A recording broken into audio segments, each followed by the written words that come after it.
If you're looking for ways to use your time well, enhance your good habits, and get consumed by positivity, then this video is for you.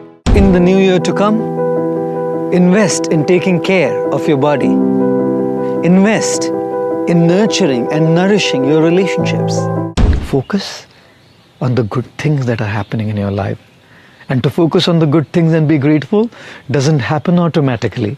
When it comes to good habits, in the year 2018, let us consciously enhance them. Need motivation? Watch a top 10 with Believe Nation. What's up? It's Evan. My one word is believe, and I believe in you. I believe you have an amazing gift inside you that I want to see explode out into the world. So let's get your motivation to a 10 and get you believing in you. Grab a snack and chew on today's lessons from a man who went from working as an electrical engineer from Hewlett-Packard to becoming a monk and life coach, teaching people the importance of coping with stress, happiness, and conscious leadership. He's Gaur Gopal, and here's my take on his top 10 rules of success, volume 2. Enjoy.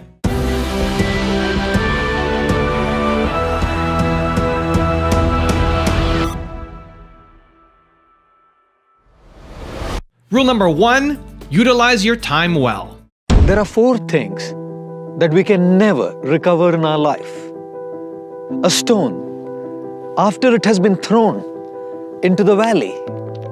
Words, after they have been spoken. An opportunity, once it is missed. And time, once it has gone. Considering the average lifespan of a human being today to be about 70 years, 70 multiplied by 12 is 840. Now that's how many months we have in our life to live in this world. And if life is represented by a jar and those 840 months by the marbles in the jar, every year 12 marbles are being thrown out of the jar. Last year, 12 marbles have gone as well. Gone forever, never to come back again. Look at how many marbles you now have in the jar to make a difference, to leave a mark, to stand apart. Utilize your time well, and your time will treat you well, leading you into an overall sense of well-being. In the new year to come, invest in taking care of your body. Invest in nurturing and nourishing your relationships.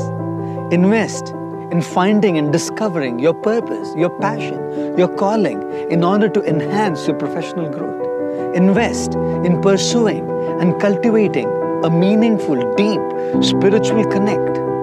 And for some reason, if you found yourself stuck in any of these, some of these, or all of these areas in the last year, the new year brings a fresh opportunity to press the refresh button, refresh the page of your life, and live well. Because at the end of the day, remember, we are all just stories.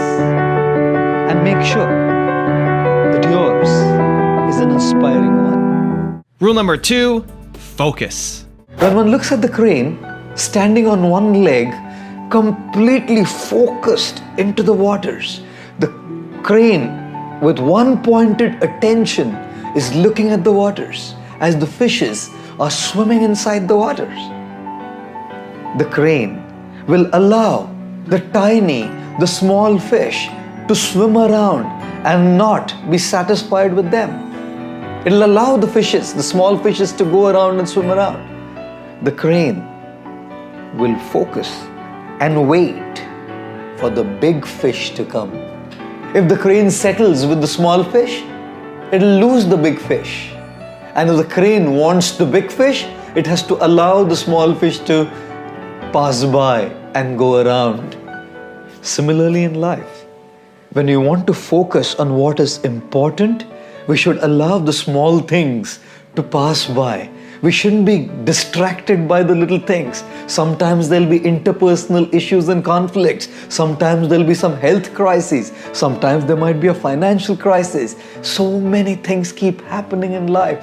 Let the small things pass by and focus on what's important. Rule number 3, act with a vision. Thomas Alva Edison once made a very nice statement. He said, genius is 1% inspiration and 99% perspiration. We may have an inspiration in our heart, but 1% strong, burning inferno of an inspiration. But unless that inspiration is put into action, dedicated, committed, hard work, that 99% perspiration, we are not going to be able to achieve what we want to achieve. And so also, when we talk about dealing with our bad habits, success is 1% inspiration and 99% perspiration. We need that inspiration, but based on the foundation of that inspiration, we have to put in dedicated, committed, hard work. That 99% perspiration. What's amazing is that 99% perspiration is based on the foundation of that 1% inspiration. If the foundation of a building is in place, the very first thing that we make when it comes to building a structure, a house, a beautiful edifice or a mansion, is we put the foundation in place. If the foundation is in place, if it's strong and robust, then all the building blocks, the bricks, the cement, the mortar, the steel can go on and form a beautiful structure for us to live in, for us to dwell in. And so also, that 1% inspiration is the foundation of that 99% perspiration. Imagine if you're very inspired to change, if you're very inspired to give up some of your bad habits, but you don't put that hard work, that 99% perspiration, what good is that inspiration? Or imagine if you keep putting 99% of perspiration, that hard work, that effort, that dedicated commitment, but if you don't have that inspiration to do it in the right direction and sustain it and get it a higher shelf life, what good is that hard work and perspiration? Therefore, success comes by a balance of the two. Inspiration, which acts as the foundation, and perspiration, which acts as the building blocks to build upon that foundation.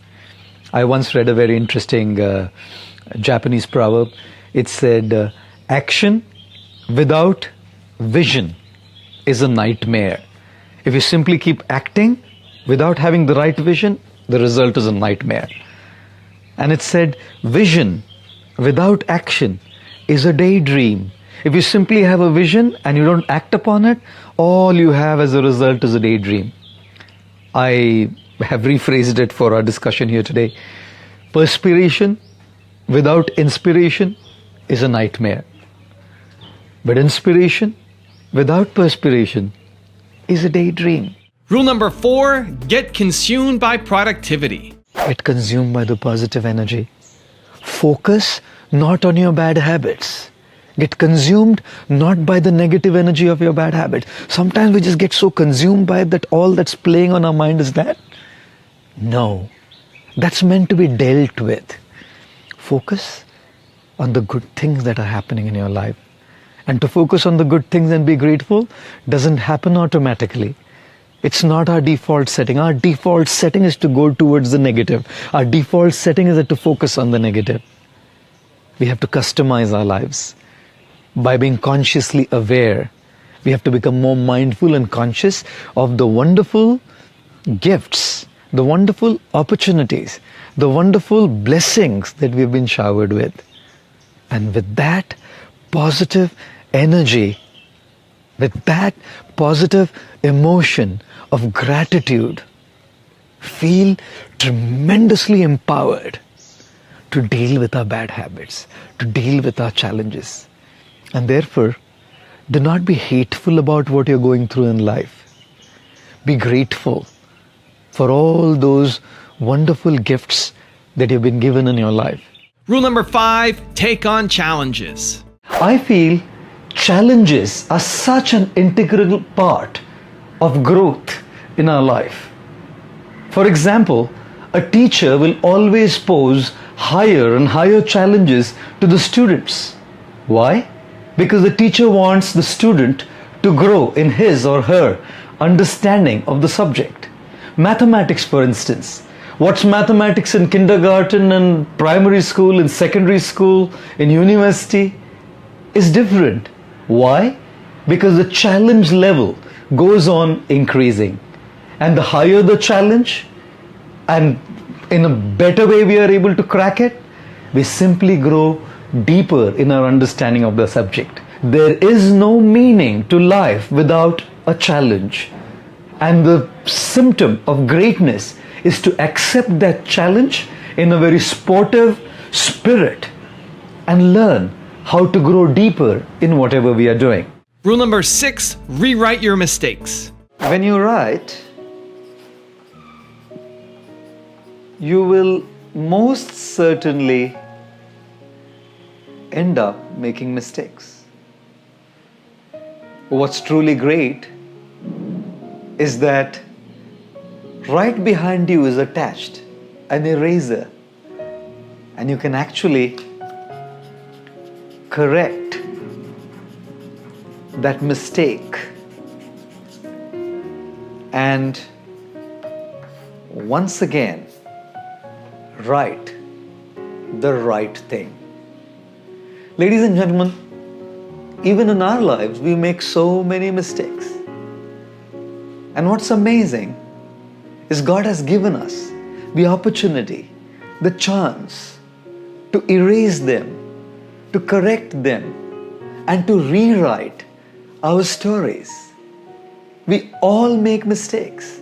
I remember I once went for a program and a gentleman came to me and said, Prabhuji, I'm your fan. I said, why? He said, your talks are really inspiring, especially the jokes. I said, what about the points, man? He said, the points are good, but the jokes are great.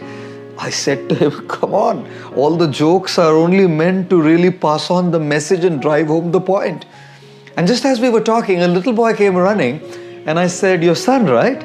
He said, yeah. And just following the boy came a lady. I said, your daughter, right? And the man turned blue. And the lady was like all smiles, a ear-to-ear smile, because she was not his daughter. She was actually his wife. The guy turned to his wife and said, प्रभु जी को ज़्यादा seriously नहीं लेने का, उनको jokes मारने का बहुत आदत है. Oh my God, I realized, God, I had made a big mistake there by asking if it was his daughter when she was actually his wife. We all make mistakes. Now, anyone who comes to me with people around, I never ask whether this is your son or daughter or wife or father or mother. I just ask, can you kindly introduce me to everyone, please? Simple, isn't it? Yes, we make mistakes. We should learn from those mistakes, erase them, correct them, and never repeat them. Rule number 7, win the war. Now, the nature of success is that it gets into our heads and makes us complacent. So the first, guys, if you've been successful in keeping up with your commitment, don't let it get into your head. Don't get proud.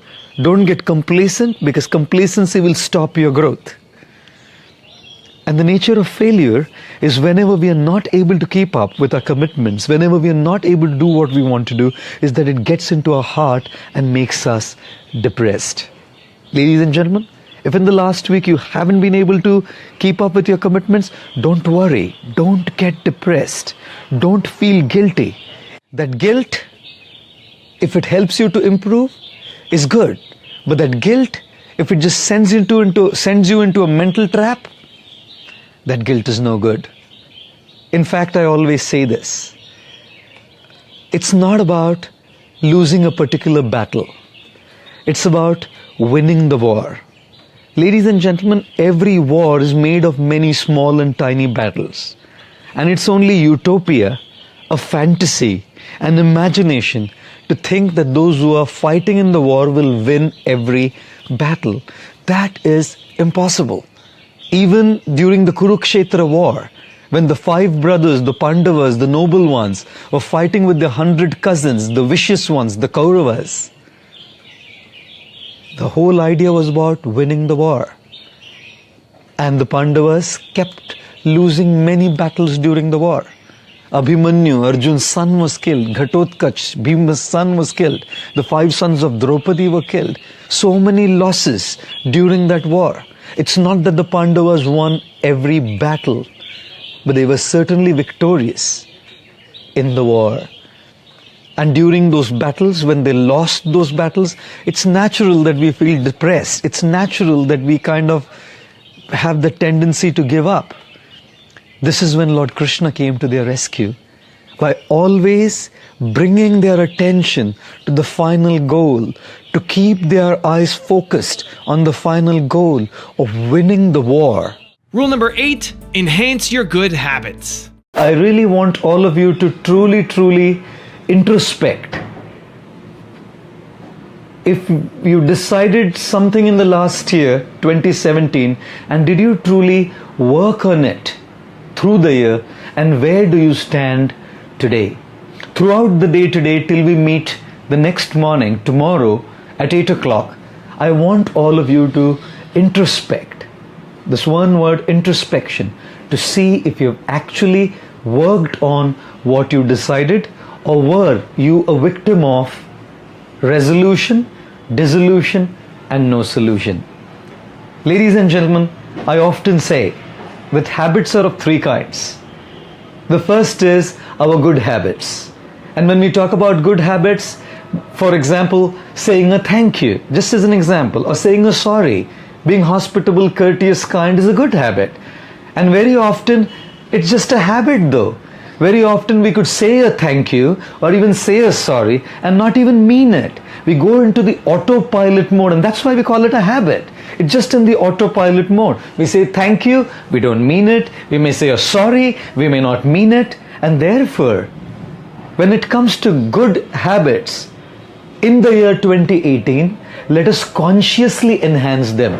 Not just sustain and enhance those habits, but consciously enhance those habits, which is basically, for example, we say a thank you, we mean a thank you as well.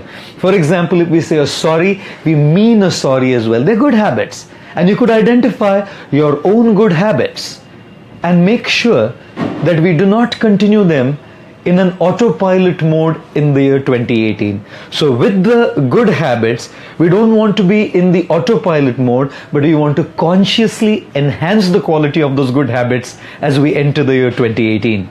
Rule number 9, go through the pain. Unless you go through sharpening, what is within you will not come out. The pencil has to go through painful sharpening before the sharp lead comes out and makes an impact. Ladies and gentlemen, similarly in life, unless we go through painful sharpening, the best things within will never come out. As they say, no pains, no gains. Rule number 10, do the right things. Some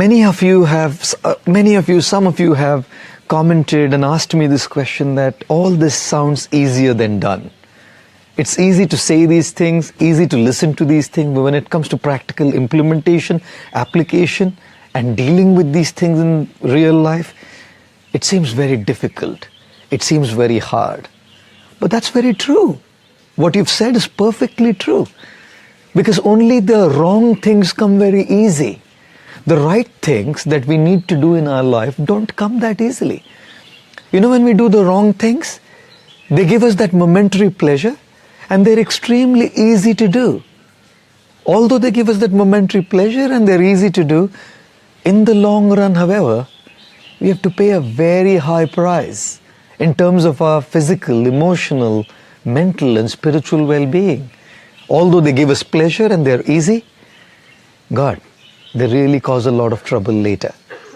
On the other hand, the right things, They cause pain in the beginning. They're painful to do. It's a lot of hard work. They don't come easy.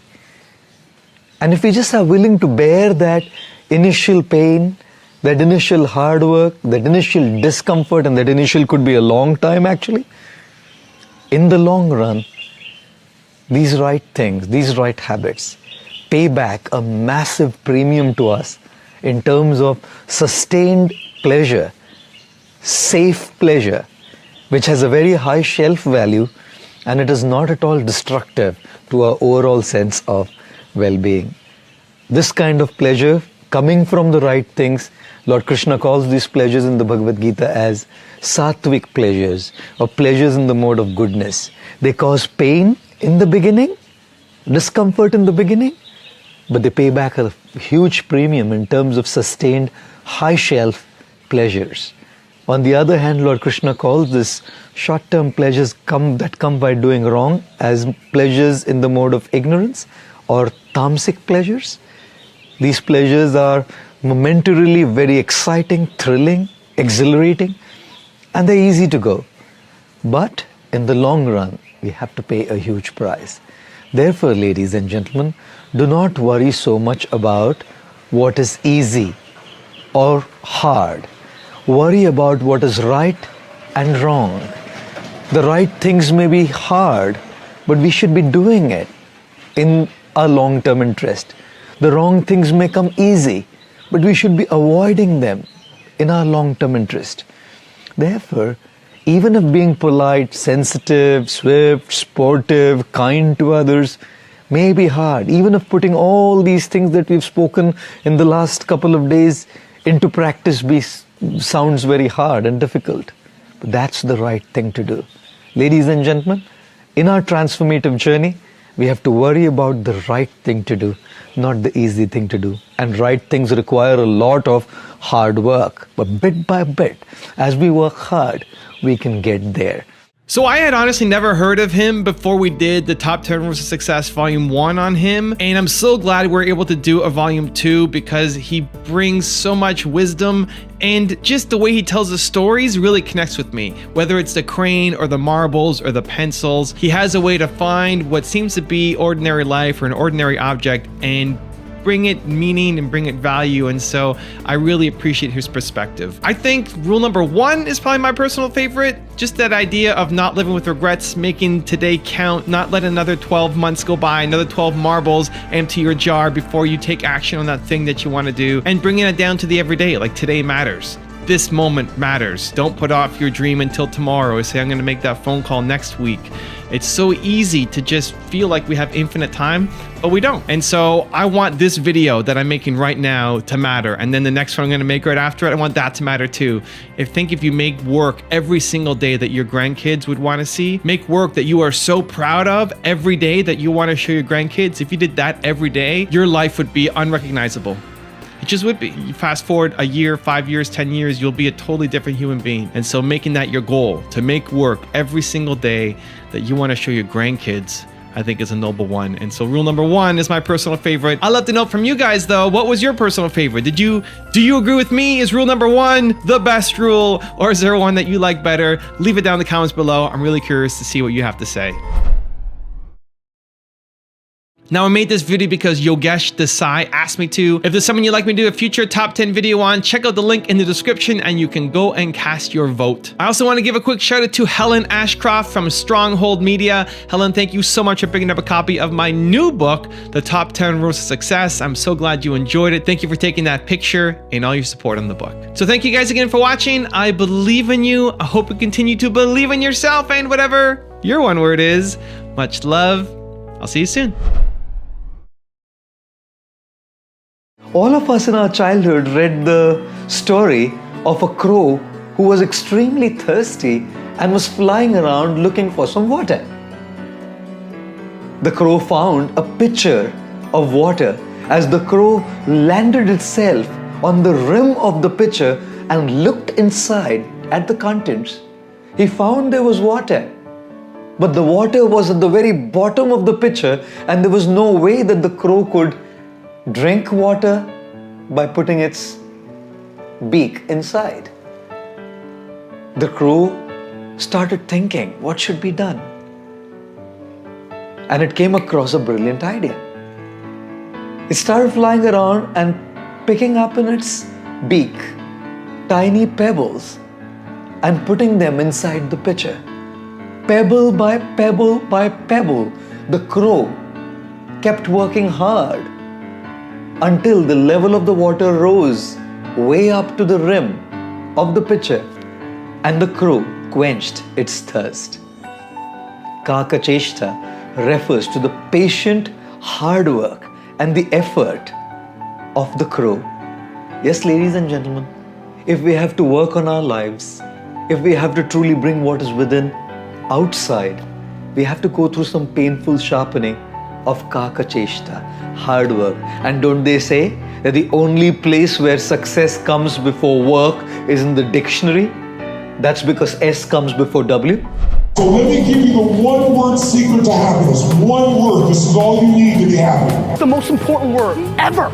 If you had to think of one word that's most important to you or that sums you up or that would be kind of like a little beacon. If you want another amazing video highlighting excellence in the Indian community, check it out right there next to me. I think you'll enjoy it. Continue to believe, and I'll see you there.